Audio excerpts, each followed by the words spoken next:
FSN Radio. It's all about what's next. Go to financialsurvivalnetwork.com and sign up for your free weekly newsletter. You'll also get 3 free reports. The Financial Survival Network. It's all about what's next. Welcome. You are listening to the Financial Survival Network. I'm Kerry Lutz, and well, today is July 28th, 2020. I think bias has run amok in the media. Where do we even start? But more importantly, at some point, reality has to prevail in order for society to not fall apart. Will reality prevail? We'd like to know your opinion. Why don't you send us an email to kl@kerrylutz.com. Is it going to be before the election, after, or after a civil war? Just let us know your thoughts. Our good friend, Frank Vernuccio, is with us now. And Frank, well, you're talking about bias, the danger of it. The media has run amok to the point where even the likes of Matt Taibbi, who is a far left reporter for the Rolling Stone, has said that the far left has gone insane. What say you? Well, Kerry, as we discussed off air, the latest information we have is that those videos from Portland, from the West Coast as a whole, we're seeing elected officials in the Democrat Party deny that violence even exists. Now, on the East Coast, we've seen pictures of people stomping on top of police cars, assaulting police officers who are merely doing their duty, not even making arrests, by the way, just literally being there. On the West Coast, a federal building was invaded. An entire portion of Seattle was occupied. Police were thrown out of a precinct. And yet some Democrat elected officials are saying there's no violence. No violence even exists.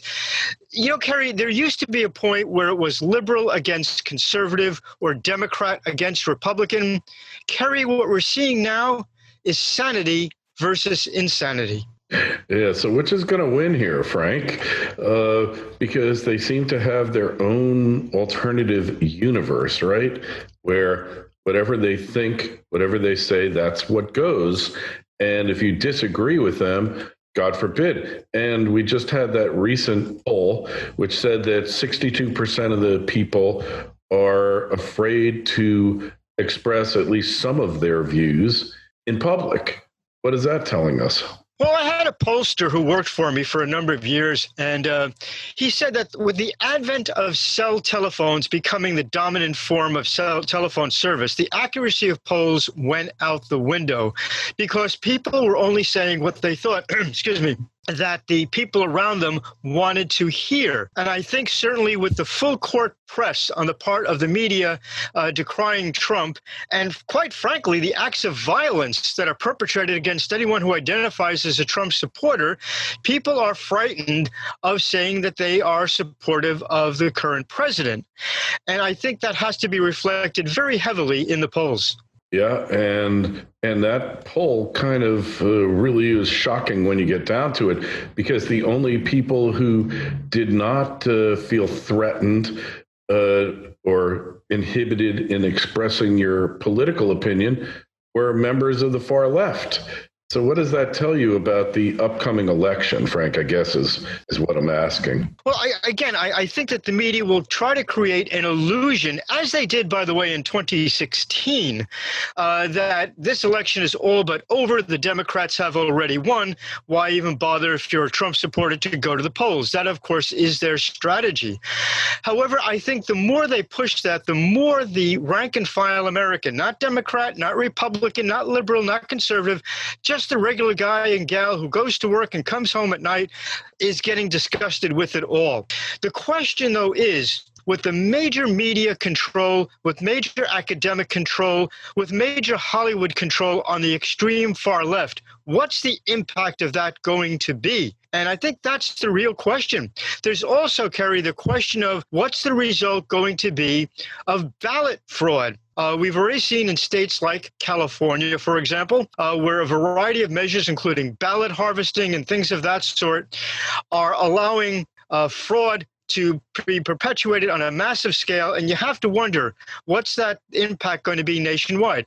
I am fearful that in some major states, particularly Texas, which is absolutely crucial for a Republican victory, the impact of vast numbers of illegal aliens going to the polls is going to be felt. Now, play out the scenario. Illegal aliens in significant numbers are going to go to the polls. Hopefully, Election Day workers will say, I'm sorry you're not registered to vote. We don't even see indicia of you being a citizen. The media will seize on that to say, the voter suppression, the Trump administration is attempting to prevent people from voting. It's a rigged election and so forth. And I think that is a real major threat. And I think, by the way, it's a threat that doesn't go away on Election Day, because if one assumes a Trump victory, and if one assumes that the various poll workers did their job and turned away repeat voters or illegal alien voters, that's going to be a spark point for civil disorder on a massive scale throughout the country. The left will try to say it was a rigged election. Of course, they always project and accuse the right of doing exactly what they are doing. But somehow, Trump was not expected to win last time. Somehow he prevailed. We still don't know how.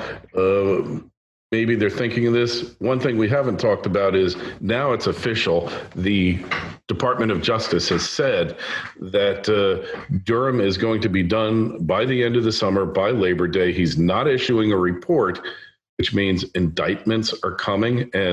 And we hear it from reliable members of the press, granted on the right, that a small number of shocking indictments are coming down the road. Could you imagine what would happen if Joe Biden were indicted? Well, I spoke to a number of people who have good connections within the Department of Justice. And they told me that 9 indictments will be coming at the end of August or very early September. The 9 indictments will include, among others, John Brennan, former head of the CIA, Jim Comey, former head of the FBI, and James Clapper, the former national security chief. From the information I received, so far, anyway, there is not an anticipation that Barack Obama or Joe Biden will be among those indicted. However, the evidence that Jim Clapper and John Brennan will provide will be as politically damaging to both Obama and to Biden as the actual indictment would have been. Yeah, and supposedly Stroke is talking, and supposedly... I think the phrase is Page. Singing like a canary at this point, yeah. Yeah, and he doesn't have a very good voice and not a great stage presence, so I don't really like the visual, but yeah, that's what you call it. So that's going to be really interesting, because those are the people who've been slandering the president at every corner, still claiming that Trump is a Russian operative, even after all the hard line he's taken against Russia and, more importantly, against China. One thing I wanted to talk to you about, I mean, we know the election stuff, we know the bias. You could cut it with a knife. It's so thick. Even the Wall Street Journal has a rebellion on their hands, because the editorial board is distinctly conservative, free market, and the people that actually are in the so-called news business, they're journalists, are total lefties. And I've known that for years and years. And they were trying to cancel out the editorial board, and they told them, take a hike. We run the place. Maybe they got to purge out the Wall Street Journal's newsroom, as it were. But, when we're looking here, China's an existential threat, not just to the United States, to freedom in general, but to every Western democracy in the world. And it's like, after they deliberately unleashed the Wuhan virus, and that's what they did, they deliberately unleashed it here. They stopped flying planes within China, but they flew them internationally and sent their super spreaders all over the world. It was a giant wake-up call to the West, and not just to the West, but to many other countries that were buying into the Belt and Road Initiative and China's having massive floods right now. They're not sending any money or limited resources to their own citizens who are affected. And they just sent $1 billion to Africa to help them out. So you got to kind of look at the whole election in the context of that, because I think the American public has been red-pilled about what China's true intentions are. You and I have been aware for probably over a decade already, I'd venture to say, knowing you as I do and you knowing me. This wasn't a secret, their world domination plan. Where do you think that fits into the election calculus? FSN Radio. It's all about what's next. Lumina Gold, ticker symbol LUM on the Toronto Venture and LMGDF on the OTC, is yet another of legendary mining investor Ross Beaty's Lumina Group. It's advancing the largest primary gold deposit in Ecuador. The resource is estimated to contain 16.7 million ounces of gold and 2.2 billion pounds of copper. At just $7 US per ounce gold equivalent, it trades at an incredible 13% of its net present value. More good news is on the way with an updated PEA study expected in Q2 of 2020. It has unparalleled infrastructure. There's grid power to camp with plentiful, inexpensive hydropower available. It's close to 2 ports and is just 8 kilometers from a paved highway. Water is plentiful. It's at low elevation, and the closest community, which is very supportive of Lumina's effort, is just a 7-kilometer ride. With all this going for it, it's likely to follow the typical Ross Beaty formula, which means big returns to shareholders. Find out more and sign up for notifications at luminagold.com. That's Lumina, Lumina gold.com. The Financial Survival Network. It's all about what's next. It fits in heavily in a way perhaps that most people aren't even aware of, in that, let's be blunt, China invested heavily in Hollywood. China invests in the parent companies that run many of the major news outlets. And China, of course, has Confucius Institutes giving influence throughout all the major academic institutions, or most of the major academic institutions in the United States.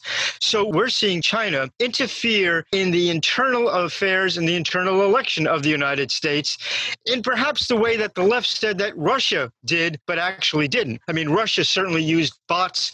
Russia certainly sowed as much dissent as it possibly could. But let's be blunt. The Soviet Union has been doing that pretty much since 1918, so no news really there. The difference is that the Chinese are so much better at it. What they have done in terms of not just trying to give out false information or propaganda, they've literally put their dollar where their mouth is in buying up the centers of influence within the United States. If you look at some of the stories, and I want to pose a question to your listeners, if a third-rate celebrity in a drunken stupor says some off-color remark, the Twitter sphere and the news media goes crazy for a week talking about it. China, as you pointed out very well, Kerry, pretty much devastated the internal economy of the United States, sickened tens of thousands, if not hundreds of thousands of Americans. Kerry, have you seen, or have any of your listeners seen or heard much outrage expressed against China? Outside of what President Trump is saying, and a few partisans, no one is expressing outrage against China. The reason for that is clear. China has been controlling a substantial part, not just of the news airwaves, but also of the popular culture. That is the existential threat we're facing. Yeah, I could not have said it better myself, Frank. And really, what's amazing, they're having all this major flooding, potential collapse of the Three Gorges Dam, and virtually no American news outlets have covered it, which tells me that they're in the pocket of China. And then you look at all the arrests that have been made of people who are taking money from China, working in universities, Confucius Institutes, whose sole purpose is to espouse the wonderful values of the Chinese Communist Party, all these things. And now we look, and then they take over Hong Kong. No more two countries, one country, two systems. Now it's a pure totalitarianism there. And you look at all of these things and you say, I think the country might just be getting it together and understanding what these guys are all about. let's take a look at that one project that you mentioned, the one issue you mentioned, the Three Gorges. The construction of the Three Gorges Dam was one of the most historic acts of environmental disaster that you can name. Yet you can scour most of the green sites, and you don't find very much criticism of it at all. That, by the way, the Three Gorges River area was considered a World Heritage Site, and you didn't hear the UN talk about that very much either. All of these green fanatics have said very little about the worst act of environmental disaster pretty much in the past half century. Nothing said at all. Yeah. Isn't that amazing? And certainly not a surprise, because this is what they do. And the left is oblivious to it. They hate our country more than they fear the Chinese. And they want us to be a Chinese colony. Let them go to Las Vegas. Las Vegas, Nevada is a Chinese colony now. Every casino is catered to the Chinese market. And fine, let them come here and lose money. But the actual companies, we're talking the Sands, that's Sheldon Adelson. We're talking Wynn Casino and MGM. The majority of their profits come from Macau, from the Chinese gaming market. So these are Chinese companies now. And, the sooner we come to this realization, the better off we're going to be. Well, I don't know what's going to be settled on election eve. If anything, if the violence picks up after that, if Trump is reelected, or what happens if Biden wakes up from his stupor and to be president, or his vice president becomes the president. I don't know what's going to happen, but I do know that we're heading for a reckoning one way or the other, Frank. People want to find out more about you, your work, read your work. Where should you go? Well, thanks for asking, Kerry. It's usagovpolicy.com. All right. And we have a link, as always, in the show notes. Just take a look at our site, Financial Survival Network. Sign up for your free newsletter. Twitter feeds at Kerry Lutz, Facebook page, Financial Survival Network. And any questions for Frank or myself, email us kl@kerrylutz.com. Always a pleasure, Frank. You be well. Kerry, it was great being with you. I look forward to our next conversation. FSN Radio. It's all about what's next. Go to financialsurvivalnetwork.com and sign up for your free weekly newsletter. You'll also get 3 free reports. The Financial Survival Network. It's all about what's next.